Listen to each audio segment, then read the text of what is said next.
Mu mawulire ge tuyina agava mu ggwanga erya Democratic Republic of Congo si malungi eri M23 ate era si malungi eri Paul Kagame Rutagambwa, era nga wenjogerera bino ayinza okuba nga yejjusa kiki ekyamutwala abeere nga deployinga mu ggwanga erya DRC oba Democratic Republic of Congo, kubanga wenjogerera amagye g'eggwanga erya Democratic Republic of Congo kye gakoze aba M23 enkoko baana wuliriza. Kigambibwa nti waliwo ekifo ekirumbiddwa ekimanyiddwa nga Mashaki, nga kino ekifo kisangibwa kilometers nga 8 oba miles nga 45 okuva mu kibuga Goma ekya North Kivu paka ewali ekitundu kino, kubanga nakyo kiri mu North Kivu. Bakubiddwa bubi nnyo era nga abakunukkiriza 30 bagambibwa okuba nti battiddwa mu kiro ekikeesiza olunaku olwaleero, newankubadde nga kigambibwa nti kyandibanga ekikwekweto kino kitwaliddemu n'abantu ba bulijjo, wabula nga amagye ag'eggwanga erya Democratic Republic of Congo kye gakoze aba M23. Nkugambye Paul Kagame Rutagambwa yandibanga neje buli kati yejjusa kiki ekyamutwala abeere nga adeployinga mu ggwanga erya DRC, ekyamutwala abeere nga backinga aba M23, kubanga abasajja be bamaze okuba nga bakubwa, bangi bamaze okuba nga battibwa. Drones ez'ekika ekyawaggulu ennyo, drones ez'omutawaana ennyo zikozeseddwa, era aba M23 balabiddwako nga basajja batu bagenda maaso n'okuba nga badduka bataase obulamu. Naye nkugambye Rwanda egambibwa okuba nti kakati efeesa n'abo backinga bagambibwa okuba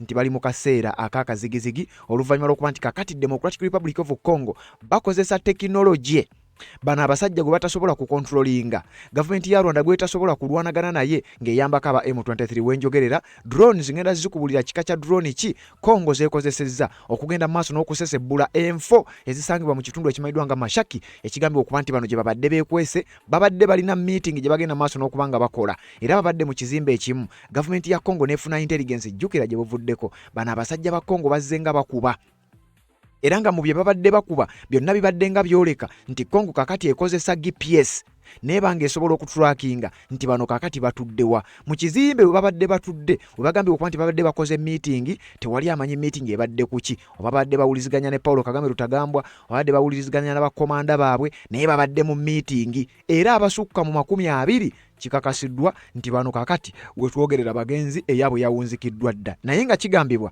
nti mu bano mwandibanga mulimu n'abantu ba bulijjo ng'era bootasobola kubyewala. Kati kigambibwa okuba nti omusawo abadde agambibwa okuba nti yabadde mu ddwaliro agenda maaso n'okuba nga akwasaganya ensonga eno ye yatadde amawulire gano, era abayekera bano aba M23 balwanye nnyo okulaba nga gano amawulire tegafuluma, okulaba nga baswazibwa eri ensi nti gavumenti ya ggwanga erya Democratic Republic of Congo ebakozeeko obulumbaganyi, era bwetyo successfully nettira ddala abo aba M23 abawerera ddala 20 oba oliawo n'okusoba. Kakati kimaze okuba nga kikakasibwa oluvannyuma lw'omu ku basawo ababadde bali mu kubakolako we bavuddeyo ne bategeeza ensi. Wuliriza, nkugambye kino ekifo ekimanyiddwa nga Mashaki kimanyiddwa okubeera nti aba M23 babadde bakyefunza, era nti babadde balinayo enkambi yaabwe, era nga si nkambi yokka. Kigambibwa okuba nti eno mu North Kivu ebimu ku bifo ebibadde eby'amaanyi ennyo, ebibadde ebyenkizo ennyo, aba M23 bano gye babadde basinzira. Jjukira olunaku lwali twali twakakuwa amawulire nti ebintu tebitambula bulungi ku sayidi ya Paul Kagame Rutagambwa, tebitambula bulungi eri abasajja be aba M23. Kakati ate bugenza okukya ng'ebintu muganda wange byongedde okuba nga bibonoonekera. Enfo ezimu ku ezo ze babadde bepositioninzeemu nga ze basinga okusimbamu amakanda gye batuuliza entuula zaabwe, gye batuula gye bakubaganyiza ebirowoozo, kigambibwa okuba abasajja ba gavumenti ya Congo ab'amagye FARDC bagenze mu maaso ne bakola ekikwekweto ne bakozesa drone ne tekinologi ow'ekika ekyawaggulu. Abasajja bano gwe batasobola kubeera nga balaba ne babakuba bubi nnyo ne bagenda maaso n'okuba nga basse abawerera ddala 20 newankubadde ng'ennamba esusseekawo, era batugambye nti bano abakubiddwa oba oliawo bayinza okuba bayingirako mu 3 naye ng'ekkumi eryo balabika abantu ba bulijjo okusinziira ku sources ez'enjawulo. Batugambye nti omu ku basawo local community nurses avuddeyo n'ayasa ebyama 57 bagenze n'ebisago eby'amaanyi, abamu bagenze emikono tekuli, abalala bagenze kwegiri naye nga tebasuubira kuddamu kubeera nga basobola n'okukola, kubanga drone ey'ekika ekyawaggulu ennyo egambibwa okuba nti bw'eba teyabaweebwa basajja b'Amerika, bw'eba teyabaweebwa basajja babadde mabega wa kuyambako gavumenti ya DRC, eyinza okuba nga Congo yatandise okugenda maaso n'okuba nga ekalu bakozeseza drone ne bakasuka ebizuka ku kizimbe abasajja ba M23 we babadde batudde nga bakwasaganya meeting yaabwe etaategerekese kuva ku ki enenwana. Uliriza, kira twakugambye nti amawanga gonna agasinga obungi galabika gatandise okusala eddiiro nga gadda ku sayidi ya Congo olw'ebyobugagga byerina eby'omu ttaka. Ennwana ekika kino tuzze twetegereza nnyo ng'erwanibwa ggwanga lya Amerika. Era teweerabira olutalo lwa Amerika ne Iran. Amerika ne Israel nga bakuba Iran bulwali lutandika. Amerika yafunzanga nfo ezaalimu abakulembeze ab'eggwanga lya Iran bo nga beesooka okusaanyaawo, then bano abasigadde bo nga baakulabwa luvannyuma. Kakati bwe tutunulira ennwana eno nga ne Congo gyetandise okugenda maaso n'okubanga ekozesa, yandiba nti eggwanga lya Amerika yandibeera emabega wa bino byonna byogenda maaso n'okubanga owulira. Naye nkugamba ekimaze okubanga kikakasibwa nti amagye ga DRC, Democratic Republic of Congo, gamaze okubeera nga gakuba enfo omubadde meeting ey'abasajja ba Paulo Kagame Rutagambwa ne babasaanyaawo abawerera ddala 20 ne bagenda mu maaso n'okubanga abasigadde n'ebiwundu bagenze mu malwaliro okubakolako, wabula ne bagamba nti amawulire tebaagala gayite. Oluvannyuma lw'ebyo omu ku basawo babadde babakolako agambye nedda bassebo nze nina okutegeeza ensi amawulire gano amatuufu aba M23 abawerera ddala 30 mu kizimbe kino tebalutonze, abawerera ddala 20 mu kizimbe kino tebalutonze, wabula n'abantu ba bulijjo bandibanga waliwo abalugendeddemu. Naye ate 57 bagenze n'ebisago. Nkugambye Paulo Kagame Rutagambwa yandibanga ali mu kwejjusa olunaku lwe yakeera ku makya n'ategeeza nti kambaakinga aba M23.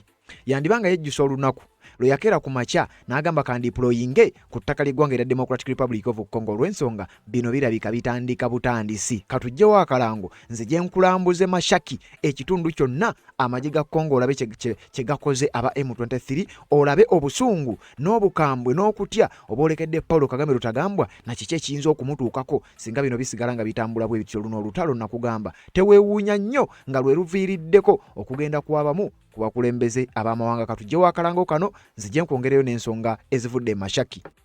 Ensonga z'obufumbo olina omwami naye ng'akutawanya, olina omukyala ng'akutawanya, bajja ne bakwagalako ne bagenda. Gwe alina ebizibu mu byenfuna nga ssente zikuyita mu ngalo, wooteeka ssente zifa bufi bowola tebazza. Gwe aloota ng'ogwa mu nnyanja, gwe alumizibwa omutwe nga guganye okuwona, naawe aloota ng'ebintu bikozesa ensonga z'obufumbo. Nina ekifo ku mugga awali amayinja wennyambulirako ebisiraani, ekikwa, ekifiiriza, omudibo, obutaganja, obutaweebwa. Nzijanjaba abantu ab'enzikiriza zonna, nsiŋŋaanibwa njeru ku lw'ejjinja. Gwanjagala kuba ku nnamba yange eyo, naawe aliye wale nnyo yita ku WhatsApp.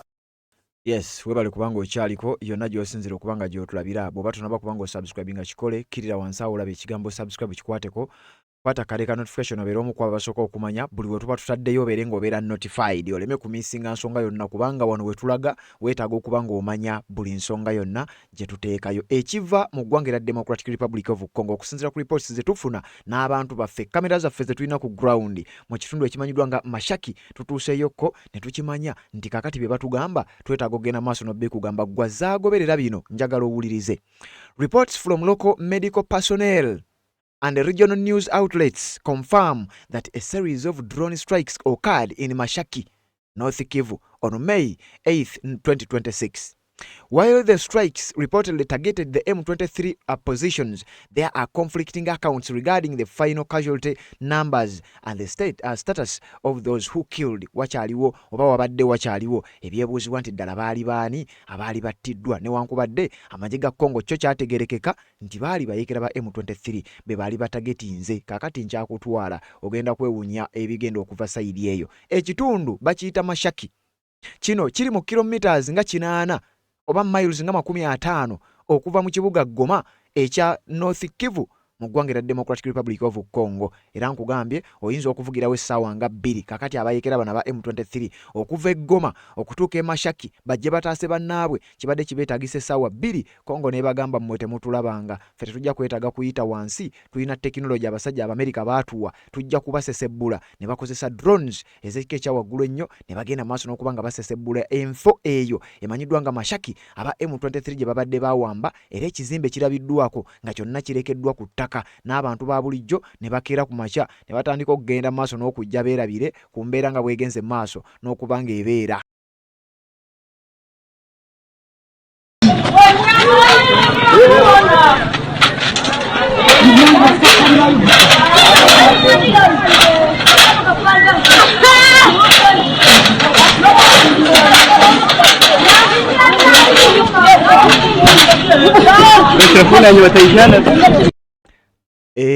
Abantu basazeewo ne bakeera ku makya ne bagaka tugende tulabe we bakubidde abazigu aba M23 bo bamaze okuba nga bakubwa era ekitundu ekimanyiddwa nga Mashaki kigambibwa okuba nti essaawa yonna kyandibanga kijja kudda mu ggwanga era mu mikono egy'eggwanga era Democratic Republic of Congo. President w'eggwanga eryo kyakoze aba M23 babatutte tekalinnya. Wuliriza bulungi, nkugambye Rwanda oba Kagame ali mu kuba agambibwa okuba nti yavujjirira aba M23 bwe kibanga bwe kiri aba yejjusa kiki ekyamutandisa bino. Batugambye sources indicate that more than 20 M23 fighters were killed in the strike.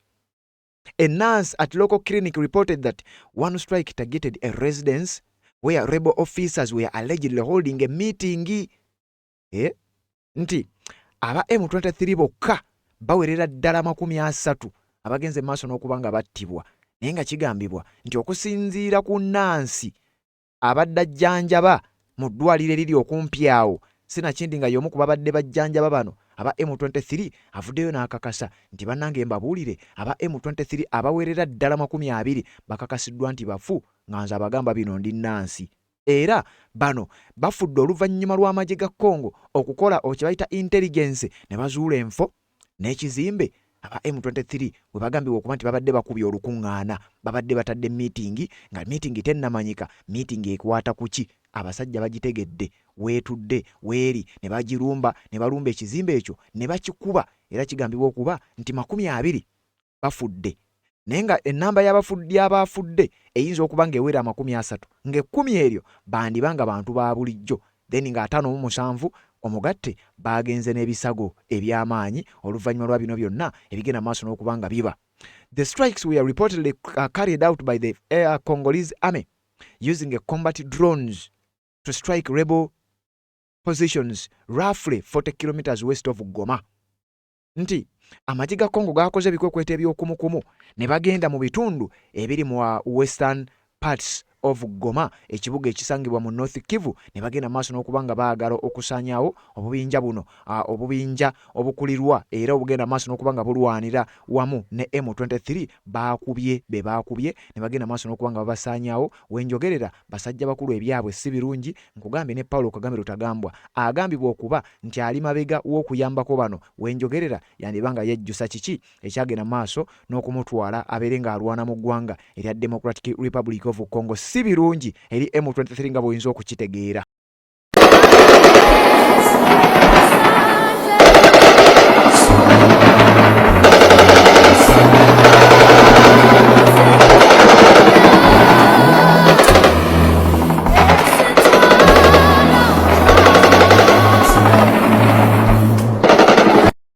Kati enfo zonna ez'abano bwe babadde bakubye olukuŋŋaana, bwe babadde bakubye meeting, zisigadde tezikyalimu yaddaako obuntu olw'ensonga amagye ga Congo gazikozeeko embeera nga bw'inza okuba nga ate eva sayidi eyo. Ne twongera ogenda maaso n'okuba nga tubikutegeeza otegeere bulungi nnyo. Kugambye Paulo Kagame Rutagambwa bwe twogerera nga si birungi ku sayidi ye oluvannyuma lw'eno embeera okuba nga etandise ogenda maaso n'okuba nga emusukkako mu bitundu bino.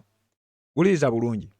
Kigambibwa nti mu bitundu bino amagye ga M23 we galumbidde ne mu mwezi ogwokubiri omwaka guno gwennyini mujjukira okufa kwa Wireŋŋoma.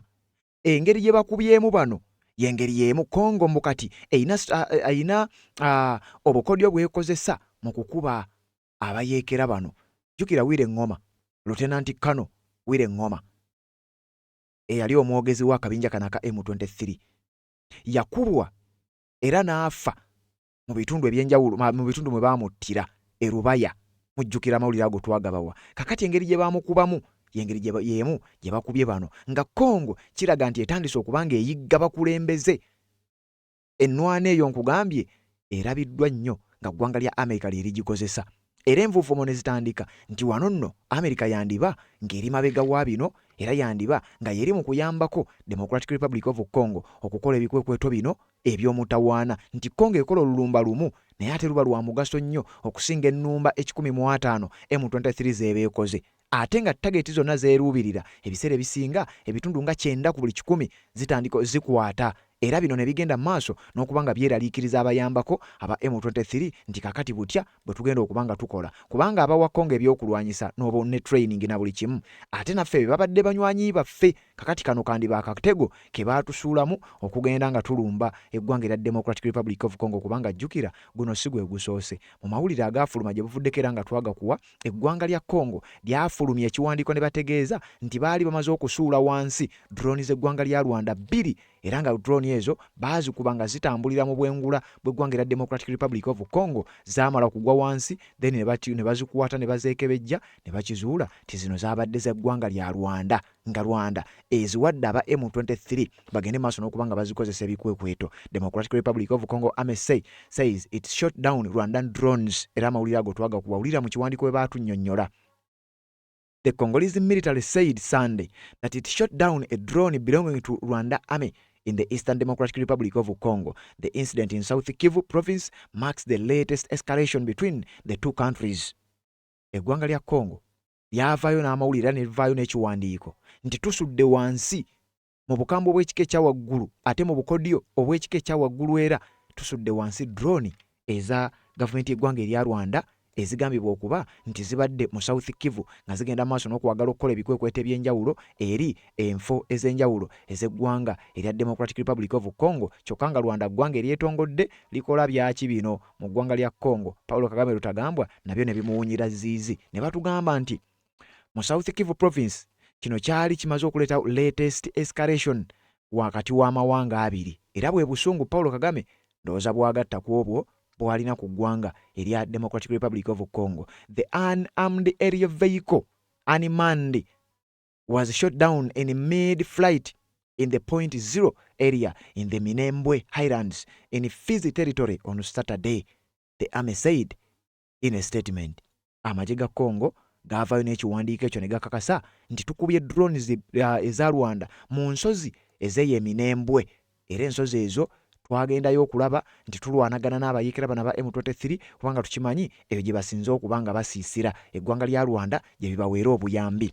This hostile action constitutes a clear violation of the national airspace, a clear-cut aggression against the Democratic Republic of Congo, and a new attempt at the destabilization in an area under high operational vigilance, said the statement, which was signed by the interim army spokesperson Lieutenant Colonel Mark Azukei.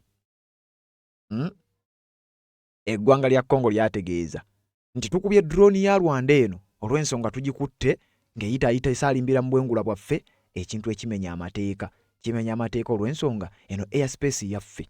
Rwanda tolina lukusa. Ennyonyi drone gye baakuba yali yeevuga yokka nga teriimu muntu ate ng'eyo technology omanyi bulungi nnyo nti M23 tesobola kuba naye. Congo yagikuba n'egiteeka wansi n'egitwala. The statement said the drone was carrying out an offensive mission targeting both Congolese military positions and local civilian population. Nti drone ya Rwanda eyo yali etagetinze enfo ez'amagye ga Congo wamu n'ebifo ebirimu abantu ba bulijjo nga Rwanda byeyagala ogenda maaso n'okubanga ekuba. Ebibuuzo ne bijja kakati Rwanda abantu ba bulijjo oba okuba baaki. Ekibuuzo kyali kinene nnyo era gavumenti y'eggwanga erya Democratic Republic of Congo neegamba kakati kino tetulina kukyebuuza, tetulina kukibuuza Rwanda, tulina kukuba bakube okulaba nga tubagolola ettumba bagende maaso n'okubanga bibasobera. Era drone eyo yakubwa n'eteekebwa wansi, abasajja ne bagipangulula ne bagenda maaso n'okubanga bagyekebejja. Eyo gye baategeerera kino drone ebadde ya ggwanga lya Rwanda era amawulire ago twagakuwa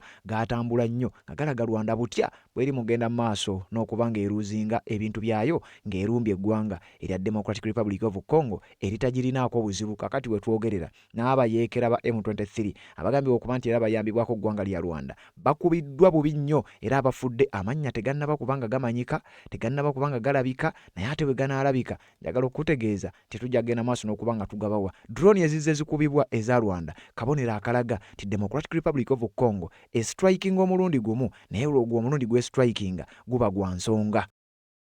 Breaking news from the Eastern Democratic Republic of the Congo. The Congolese army says it has shot down 3 drones believed to belong to the Rwandan army in South Kivu province.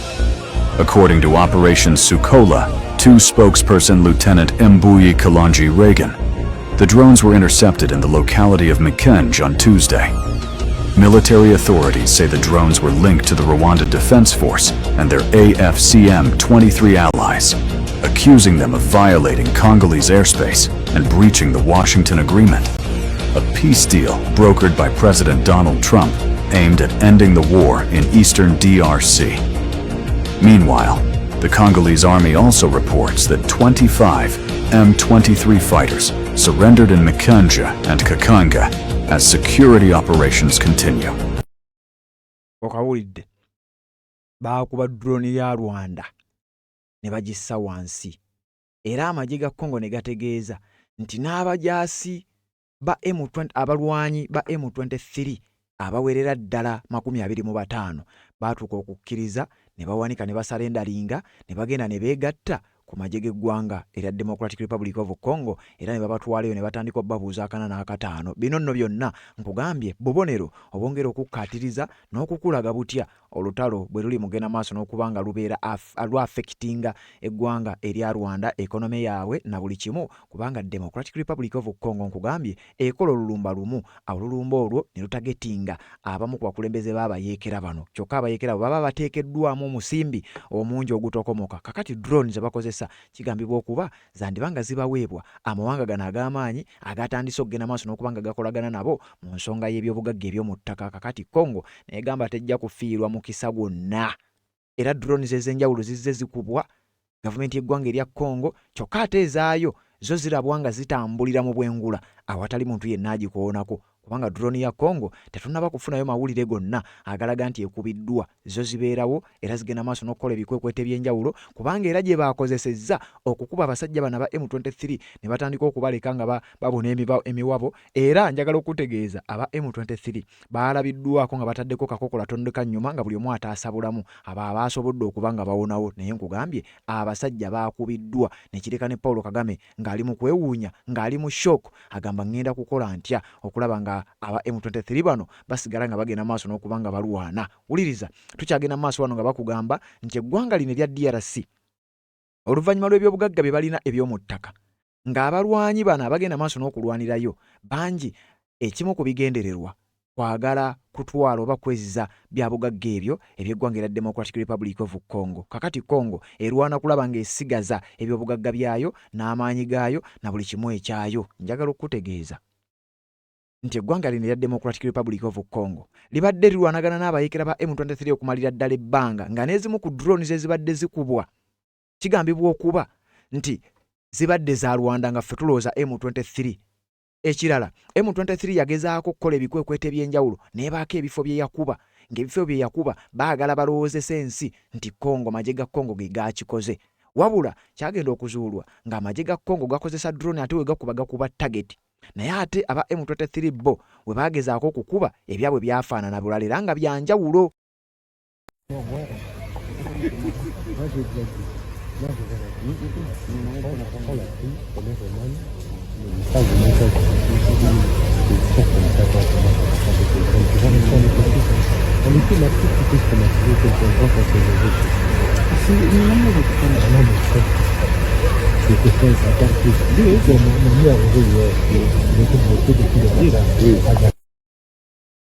Kati awo ba M23 be baali bakubye era akatambi okalabye nga gaali masasi nga ge mangi, naye nga kigambibwa nti awo we baakubiramu n'abakungu b'amawanga amalala okwali n'omukungu wa Belgium. Ekyo ne kibaleetera ebizibu era ne ensi n'etegeera nti bano ba M23. Njagala okutegeeza nti kati bino bigenda maaso n'okuba nga byapeninga. Eggwanga lya Democratic Republic of Congo ligambye kakati mmwe mugenda kutulaba kimafiya, babakubye kumpi 20 wenjogerera ebyabwe si birungi. More than 20 AFC M23 fighters were reportedly killed in drone strikes in Mashaki, North Kivu in Masisi territory, according to accounts from local medical personnel. Uliriza, ekino kino bakiyita Mashaki, kisangibwa mu North Kivu mu territory emanyiddwa nga Masisi, era okusinziira kubamu ku basawo abajjanjaba abantu oba abali mu kujjanjaba abantu mu area eyo bavuddeyo ne bakakasa nti kino bwe kityo bwe kiri. A nurse who treated several injured individuals said one of the strikes allegedly targeted a house where M23 fighters and officers were gathered during a meeting. Several wounded were reportedly transferred to Goma, while local sources say dozens of civilians were also injured by shrapnel near the market area. Uliriza kati nno bano abakuwa oba abatuwa information bafiira ddala mu kitundu kino. Bano bantu ba bulijjo nga kwogasse n'omusawo eyabadde omu ku abo ababadde bajjanjaba bino. Kati omusawo yategeezezza nti ekituufu kiri nti abantu bangi bafudde. Obulumbaganyi buno bukoleddwa tukitegeddeko nti gavumenti y'eggwanga erya Congo ng'eyita mu magye gaabwe aga FARDC babadde batagetinze ekizimbe omubadde meeting abalwanyi ba M23 nga kuliko ne baofisaazi baabwe mwe babadde batudde, era nti ekizimbe ekyo kikubiddwa abalwanyi ba M23 abawera ddala 20 bo ne bafiirawo, newankubadde nga kuliko n'abantu ba bulijjo abasammukiddwa obulabo obwo era abamu bavuddeyo n'ebisago. Kati omu ku basawo ababadde bali mu kujjanjaba abantu bano babadde ba receiving abalwadde bano kigambibwa okuba nti yavuddeyo n'ata amawulire gano n'ategeeza eggwanga nti ebintu bwe bityo bwe bigenze maaso n'okuba nga bitambula. The strikes occurred hours after a meeting involved local authorities and the M23 leaders in Mushaki, about 50 miles from Goma. No group has claimed the responsibility for the attack so far. Nti obulumbaganyi buno bukoleddwa meeting ebadde yakaggwa ng'erimu n'abatuuze n'abakulembeze M23 be yeerondera mbu be bakulembeze b'omu bitundu mu kitundu ekimeddwa nga Mashaki, naye n'amagye ga Congo tegannavaayo kugenda maaso na kubeera nga gavaayo n'ekiwandiiko ekiri official ekinnyonnyola bino. Naye nkugambye si birungi eri saidi ya Paul Kagame Rutagambwa, si birungi eri abayekera ba M23 kubanga bakubiddwa bubi nnyo, era ng'enkuba gye bakubiddwa bayinza obutaddamu kubeera nga bakola obulumbaganyi naddala mu kadde kano, kubanga eggwanga era Democratic Republic of Congo limaze okuba nga libatestingako, balozezzaako M23 batandise okuba nga baluuzinga ebifo eby'enjawulo, kubanga nkugambye wano kigambibwa okuba nti ekifo ekyo kyandidda mu mikono egya gavumenti y'eggwanga erya Democratic Republic of Congo. Kakati ekyo M23 ekifo ekyo kiba kivudde mu mikono gyabwe. Singa kiva mu mikono gyabwe kiyinza okuba ekizibu ennyo. Buli kifo, buli territory M23 gye yawamba, singa kabatanda territory eyo nedda mu mikono gya gavumenti ya Congo ku maanyi gegenda maaso n'okuba nga egaininga, kiyinza okubabeerera ekizibu ennyo okuddamu okukontrolinga ebifo ebyo, newankubadde ng'olutalo lwo lulabika nga lukyagenda mu maaso. Amawanga gali mu kuyambako Democratic Republic of Congo gamuyambako olw'ensonga ezitali zimu, omuli n'ebyobugagga eby'omu ttaka ebigambibwa okuba nti Congo kakati byewaayo ekitundutundu ku byobugagga ebyo, then ne basobola okugenda maaso n'okuba nga bafuna obuyambi okuva mu mawanga ago. Kakati njagala okutegeeza waliwo alipooti okuviira ddala ku source. Kakati omusawo yagambye ati nkugambye tufuna reports okuva ku bantu ab'enjawulo, naye kakati ono yennyini yabadde ajjanjaba abantu be baleese. Nkugambye si birungi eri Paulo Kagame Rutagambwa, era njagala nkusomera ekiwandiiko ekivudde ku source kwennyini omusawo kyagenze maaso n'okuba nga alipootinga n'ategeeza ensi nti bannange M23 ekubiddwa bubi nnyo era tebabalimba. Amazima gaagano uliriza. Mu tweet eteekeddwa ku mukutu ogwo baguyita Daniel Michombero Butabenga batugambye in North Kivu more than 20 AFC/M23 fighters reportedly killed in drone strikes in Mushaki according to a nurse. Okusinziira ku musawo ono y'omu ku babadde bajjanjaba abalumiziddwa bye bamuleetedde. Kakati wamala okubajjanjaba n'ategeera ani gwajjanjabye, ali mu kuripootinga ategeeza baani bajjanjabye ne baani abamufuddeko. At least 20 fighters from the AFC M23 are said to have been killed in the drone strikes that occurred on Friday, May 8th in Mushaki in the Masisi territory in North Kivu, according to the account of a nurse who treated several injured individuals after the attack. Okusinziira ku information yejja batugamba nti abalwanyi 20 abava mu kabinja ka M23 ne mu kibiina kyabwe ekyobufuzi ekimanyiddwa nga AFC Alliance Flavie de Congo. Jukira bino nabikunnyonnyola. M23 balwana bati bayina AFC yeringa political wing yaabwe era yerimu bakolonel Nanga n'abalala. Kati bayina ne M23 Basultani Makenga n'abalala. Bano bo be balwanyi. Ekizampo gy'oyinza okulabirako ye NRM ne NRA nti baalinga mu nsiko bana kati bakyaliyo.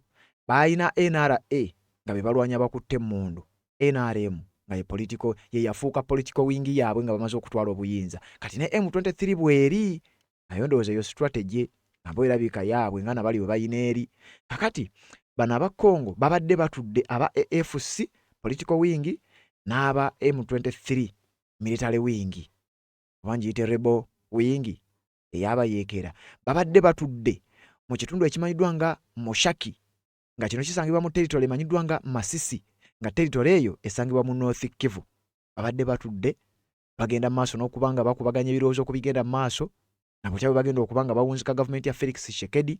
Njagala okutegeeza nti oluvannyuma lwa meeting mu ddakiika nga 5 nga meeting yakaggwa gavumenti ya Congo ng'emaze okufuna intelligence era kyekoze n'erumba akafo konna akayumba ne bakakuba ne bakasaanyaawo nga babalanga okugenda maaso n'okukola meeting nga balowooza technology ow'eggwanga lya Congo yaweddeyo. Uliriza batugambye batya.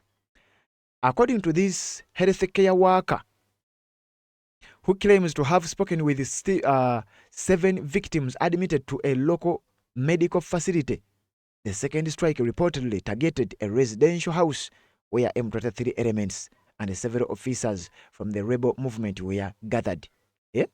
Ono health worker oba mukyala omu ku babadde babajjanjaba jukira babakubye abalumiziddwa babatwala mu ddwaliro eriri okumpi. Omukyalo n'ali mu ddwaliro eriri okumpi libadde lireetebwamu bano yannyonnyola nti njogeddeko n'abantu nga 7 ba victims be babadde baadimitinze ku medical facility eno kwenkola. Naye ntegedde bulungi nnyo nti strikes zibadde zisukka mu emu. Wabula strike ey'okubiri obulumbaganyo obw'okubiri Congo bwekoze gavumenti yabwe ng'ekozesa amagye gaabwe bwe bakoze bubadde butagetinze residential house ennyumba y'omutuuze emu ebadde yateekeddwawo nga bw'ogiraba awo efaananye ebadde yateekebwawo ng'abayeekera bano mwe basisinkana oluvannyuma lw'eri gye baasisinkananga mu maka ga Sultani Makenga gye baasisinkananga oba kaŋŋambe mu maka ge oba mu kifo kye.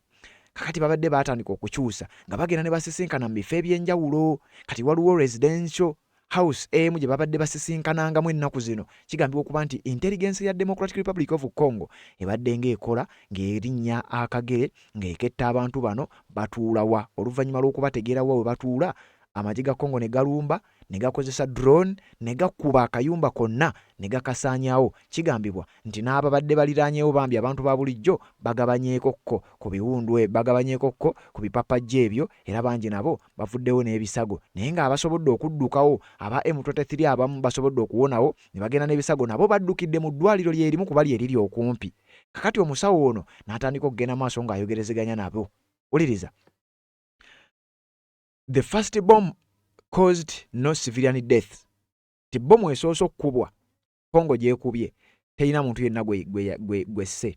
The second hit a house at Eriki's place where M23 members and a few officers were in a meeting. Uliriza ono musawo ya reporting nti bomu yasoose terina bulabe bwe yatuusizaawo nnyo. Wabula bomu ey'okubiri Congo amagye ga Congo gye gaakubye bagikubye ku nnyumba y'omusajja amanyiddwa nga Eriki. Ng'eno ennyumba aba M23 n'abamu ku bammemba ba political wing yaabwe ya AFC bwe babadde batuula bwe babadde batudde nga bali mu meeting. There were only military personnel in that house, he stated. Wabula nti mweyo ennyumba ababaddemu bonna baakabinja ako bonna military personnel baakabinja ako, adding that several injured individuals had been evacuated to Goma while many others were killed. Nti era mu kayumba ako bangi battiddwa ababaddemu kati no we ba meeting. Kitegeeza yabaddemu bannamagye abalwanya abaddala oba kaŋŋambe yabaddemu abaduumi n'abamu ku baduumizi babaddemu. Kati bo tebannavaayo kwogera baani abattiddwa baani ababadde mu meeting naye nga kitegeerekese nti meeting eyo mwabaddemu abamu ku baduumizi baakabinja kano era bandiba nga tebaalutonze. Omusawo ono n'ategeeza nti abo abasobodde okuwonawo oba abavuddeyo n'ebisage bitonotono baatwaliddwa mu kibuga Goma ye wali ku bujjanjabi obuli kale naye wano local medical facility eriwo nze mwenkola abamu baaleeteddwa era abamu baafudde.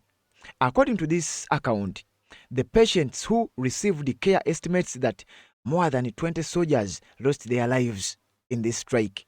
Nti ababadde mu ddwaliro lino abamu baatuuse n'okukkaatiriza n'okutegeeza abamawulire nti abaafudde bawerera ddala 20 bayinza okuba basukka mu 20 wabula nga 20 bo babakakasa babadde balwanyi ba M23 kubanga era baba adimitinze ng'era bali mu byambalo ebiraga nti bya M23 nga kizibu nnyo okwekweka n'okulaga oba n'okukweka identity yaabwe mu local medical facility mwe baatwaliddwa eyabadde abajjanjaba yavuddeyo n'akakasa nti bano be bamu ku baabadde mu meeting abaabaddemu eyo ennyumba eyasesebbuddwa newankubadde nga waliwo abasobodde okubonawo ebyo ne tugenda mu maaso n'okuba nga tubikutuusaako mu mukutu gwa Red Zone TV bw'oba tonaba kuba ng'osubscribinga kikole tuva mu ggwanga erya Democratic Republic of Congo. The events took place after a meeting convened by the Masisi territory administrators with the local officials and the M23 military leaders from 11 a.m. to 1:30 p.m. in Mushaki, a settlement located about 50 kilometers from Goma. Nti bano babadde baakaviira ddala mu meeting bwe bati meeting nga yaakaggwa mu kibuga Goma mu kibuga Masisi Mushaki ekisangibwa mu territory eyo era kigambibwa okuba nti ebyabwe tebyatambudde bulungi nnyo. Meeting yabaddemu abakulembeze baabwe bwe baali balonda ab'oku kitundu abakulembeze abo babaddewo bulungi nnyo mu meeting. Kumbe n'amagye ga Congo bali eri bategeka zi drones ezeevuga zokka ezirina tekinologi ow'omutawaana ennyo nga bo bazikontrolinga bazirengera bulengezi bategedde enfo abayeekera bana ba M23 we batudde bali mu meeting bakubaganya ebirowoozo ku butya bwe bagenda okuba nga bawunzika gavumenti ya Felix Tshisekedi nga bayambibwako eggwanga lya Rwanda mu kayumba ke batuddemu ng'abasajja bakalengera bagamba tujja kukakuba nga bwe twakuba kali Lieutenant Awire Ngoma mwe yali ne banne ne tugenda maaso n'okukasaanyaawo. Kakati na kano baakakubye gano gagambibwa okuba nti maka ga Eric bagisuddeko bomu abasobodde okuddukawo ne baddukawo abayekera ba M23 ebintu ne biboononekera nga ne drone newe bagirengera tewaliwo yadde engeri gye bayinza okugikuba nga bayina kudduka buddusi ne bateekako kakokola tondeka nnyuma basobole okuba nga beetegula ekibabu amagye ga Congo nga gali eri geeswanta nti nabaana abadduse ate nabo twagala nabo tubakoleko temuyina gye mujja kuddukira. Olwo nno Paulo Kagame Rutagambwa ebintu tebigenda maaso n'okuba nga bimwonoonekera. Wuliriza. After this meeting, participants were reportedly invited to a cocktail reception at Richard's residence described as a tourist site in Masisi. Nti ka meeting bwe kaawedde abaabadde mu meeting baabadde bayitiddwa bagende mu maka g'omu amanyiddwa nga Mika mu babeere nga bafunamu kye bayita ka cocktail reception kwe gamba beesanyuseemu oluvannyuma lw'okuba nti baabadde bamaliriza meeting yaabwe. Kumbe tebamanyi kiki ekijja then ekijja ekigenda maaso n'okuba nga kyabatuuseeko kyabaguddeko ndowooza nga tebamanyi bagenza okuwulira ng'ebibwatuka bijja era bagenza okulaba bangi ku bo basibidde mu ddwaliro kakati mu ddwaliro ate nga tebaagala information eriikinge oluvannyuma lwa information okuliikinga basajja bakulu emitaafu ne gibajjula bejjusa ekyabatwala mu ggwanga erya Democratic Republic of Congo kubanga baakubiddwa aba M23. Wuliriza kotero kwe baabadde abasajja baabadde balengera. Around 4:20 p.m. 2 drone strikes spaced about 30 minutes apart and unclaimed to date targeted the meeting location as well as a farm near the Mushaki town center not far from the local market.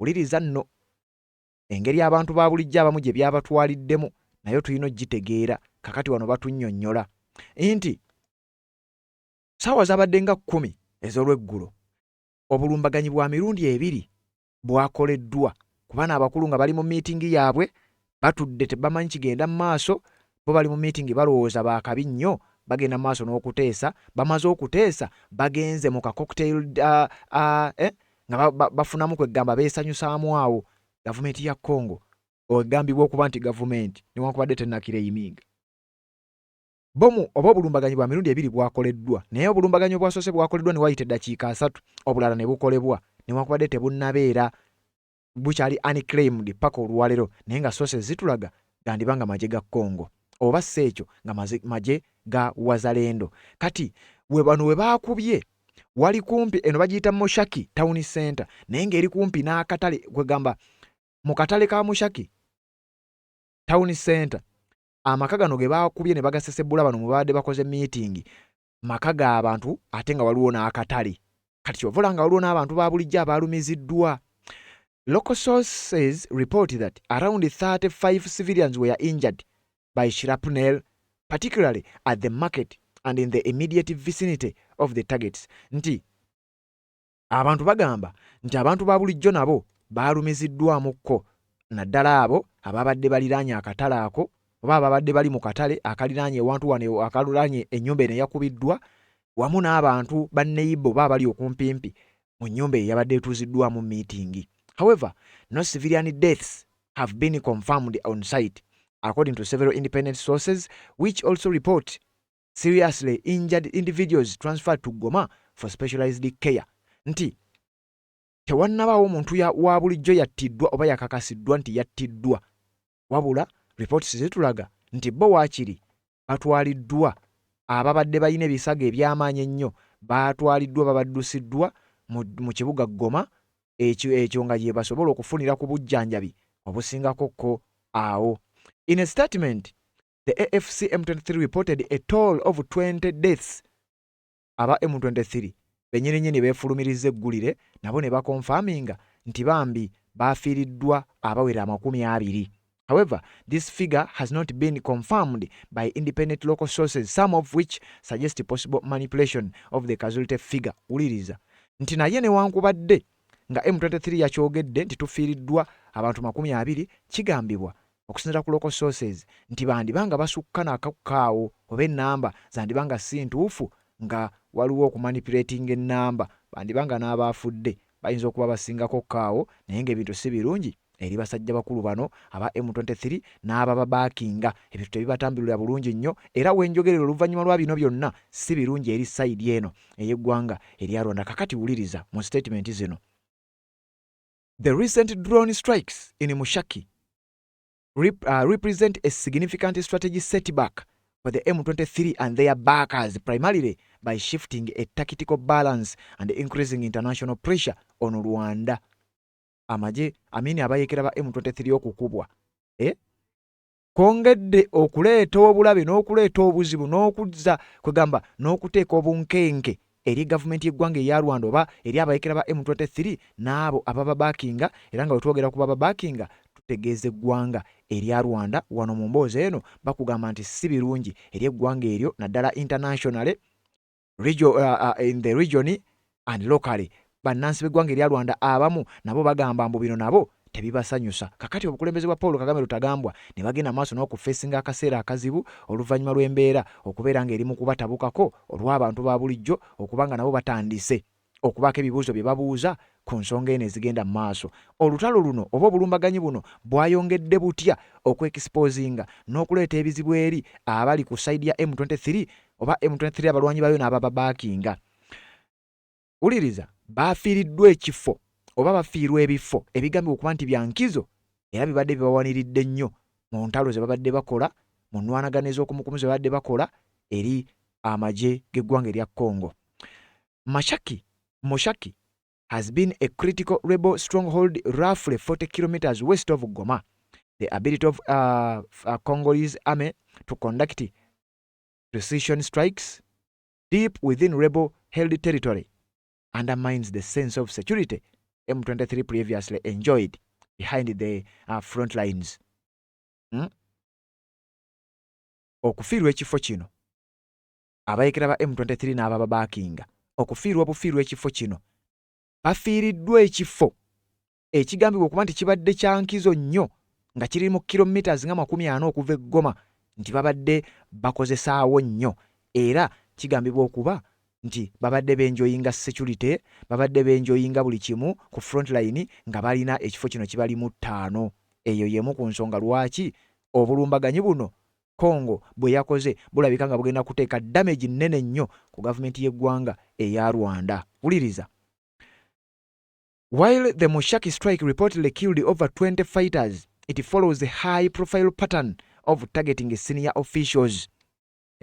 In February 2026, a drone strike in Rubaya killed the group's high-profile military spokesperson, Lieutenant Kano Wire Ngoma, dealing a major blow to the communication and the operations. Uliriza.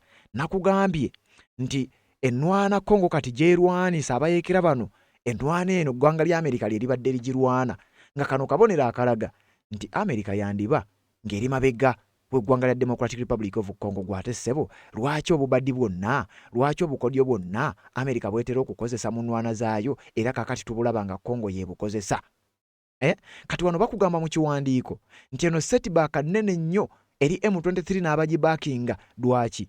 Nti Congo buli weegenda etta abasajja ab'amaanyi, buli lwegenda etta ng'etagetinga bakulembeze, kyongera obulabe, kyongera okunyigiriza era kyongera akaseera akazibu eri M23 n'abagibaakinga. Ne bakuleetera ekizampo nti nga bwe batta Lieutenant Kanuwire Ngoma, kino yali major blow eri ebyempuliziganya byabwe, eri ebikwekweto byabwe ebyenjawulo byali bikozesebwa. Bino byongera okulaga nti M23 ebeera eyongera kunafuwa, n'abagibaakinga baba bongera kunafuwa.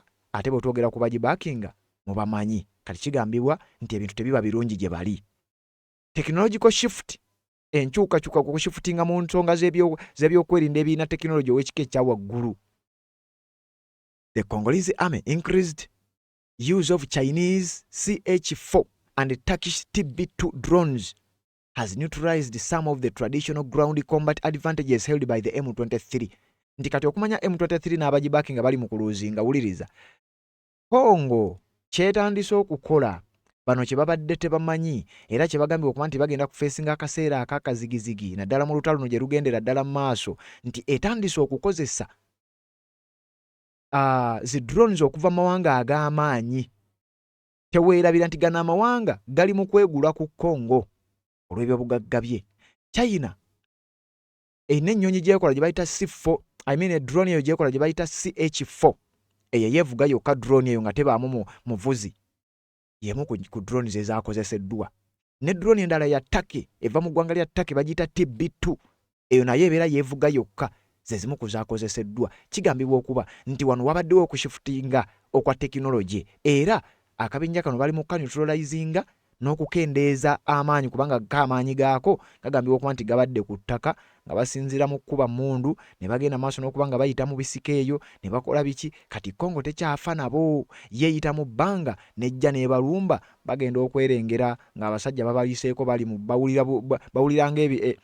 bawuliranga enjuki ezijja. Kumbe Congo eyungudde zi drones zeegenze efuna okuva mu mawanga ag'enjawulo agali mu kugyegulako. Kakati awo ne baba nga baluzinga kyokka ne mu byenfuna bagenda maaso n'okuluzinga olw'ensonga ebimu ku bifo bino Congo byekomyawo mu mikono gyayo. Bigambibwa okuba nti biba birimu ebyobugagga eby'omu ttaka. Wuliriza, many of these strikes including recent ones in nearby Rubaya targets areas are vital for mineral extractions. M23 and its backers rely on control of these coltan mines, which produce up to 30% of the world's supply, to fund their operations. Disrupting these hubs directly hit the rebellion's financial lifelines. Eggwanga lya Democratic Republic of Congo litandise okuba nga libanafuya economically litya. Babakuba nga babajja mu bitundu bino ebirimu ebyobugagga eby'omu ttaka. Kati nga Rubaya gye babakubira obubi ennyo nga kigambibwa okuba nti Rubaya ebadde eyina 30%, producing 30% of the world's supply olw'ebimu ku byobugagga eby'omu ttaka ekimanyiddwa nga coltan. Kati Congo bwekuba n'ebibajjako n'obusente bwe babadde bafuna bugenda maaso n'okuba nga bukendeera ne baba nga tebakyalina busobozi oba kye bayita financial muscle okulaba nga bagenda maaso n'okusigala nga balwana. Kyova olaba batuula mu zi meeting ez'okumukumu nga basala empenda batya bwe bagenda okuba nga bamalako, kyokka ate ne meeting nazo Congo n'ezisattulula. Kyokka ate ng'ebyo bitadde ku bbali ne diplomatically Rwanda yesinga okukosebwa kubanga igenda kutandika okubeera isolated olwabino ebigenda mu maaso. Kati Congo kye kino kyeri mu kumukola. The resurgence of violence and drone warfare has led to heightened international scrutiny. The United States has recently imposed sanctions on the Rwanda military and senior officials for their alleged ongoing support of the M23. Congo kyeri mugenda maaso n'okuba nga ekozesa drones okulaba nga ekuba bano era nga drones zino bakimanyi bulungi yo M23 tesobola kwerwanako. Buli weegezaako okulaba nga ebaako kyekola kirabirwawo nti kino kiva mu ggwanga lya Rwanda. Amawanga ag'enjawulo gatandise okuvumirira Rwanda nga mwe muli n'eggwanga lya Amerika bo tebaakoma kuvumirira buvumirizi, baamukuba ne sanctions ezigenda mu maaso n'okuba nga zimukosa economically ewaka ne mu kibira. Bino byonna Congo yebireeta.